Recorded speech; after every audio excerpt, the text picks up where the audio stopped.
Joe Biden will meet King Charles and Rishi Sunak during a visit that's planned to the UK later on this month. It'll be the first time that President Biden has been there and the first time since the coronation, which he did not attend. Let's bring in Joe Siracusa to talk about these events and many more. Good morning to you, Joe.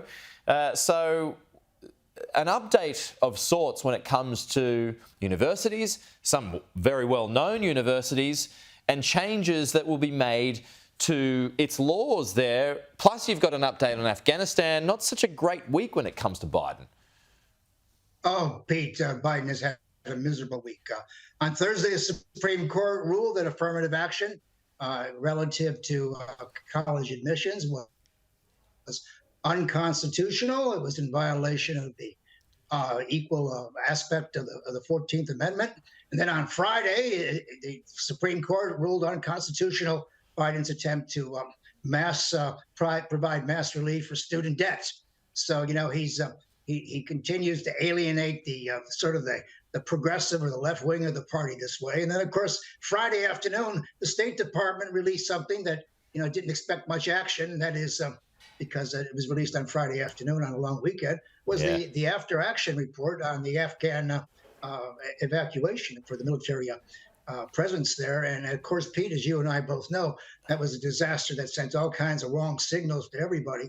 So, you know, I imagine meeting the king and hanging out with the British would be kind of a relief for Joe Biden right now. But right now, his domestic program is in shambles.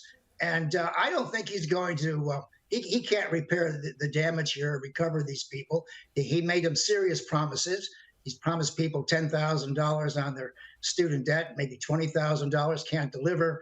Affirmative action, of course, now it was aimed at allowing blacks and other ethnic groups to get into the good and the elite universities. That's now by the boards, though American universities will always try to find a way to have diversity. And so there's a lot of people who are very angry about this. Mainly because the president didn't put up the right defense or whatever it is, but he's exposed himself. And I think these three events will probably seal his doom. I mean, I don't see how he could win in 2024 if you've alienated all these people, the military. I mean, I'm never going to forgive him for that departure from Afghanistan.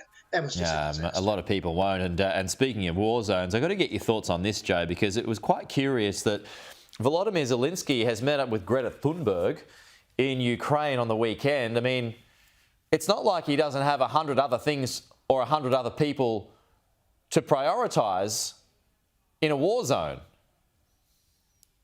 Well, Pete, I tell you, when I heard that, I had to laugh. I mean, you made my day. Greta's finally made it to the war zone. Look, I don't know what Zelensky's doing. You know, he's hanging on by a thread there. I mean, despite all the nonsense about Putin going down the drain, you know, the Russian forces there are pummeling or destroying that country. And if Zelensky's got time for Greta, I think he ought to rethink what he does, prioritize his day. I mean, I can't imagine what she's doing there. I can't imagine him receiving her. You know, it's a strange world. You know, it's a world of celebrity.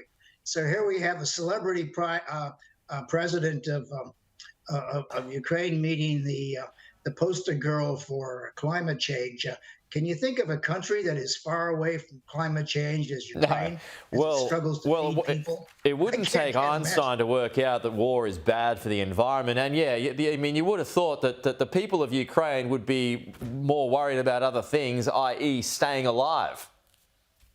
That's right. That's right. Look, they've had a hell of a ride. And Zelensky's only hanging on here by the thread. When President Trump says he could end the war in one day, what he means is he would stop supplying Ukraine with war material. And of course, Ukraine manufactures nothing. So as soon as the supplies stop, the war ends immediately. And that's what's going to happen there. Okay. But look, it's been a hell of a week in Washington. If you watch some of the mainstream media, you would think that the sky has fallen down.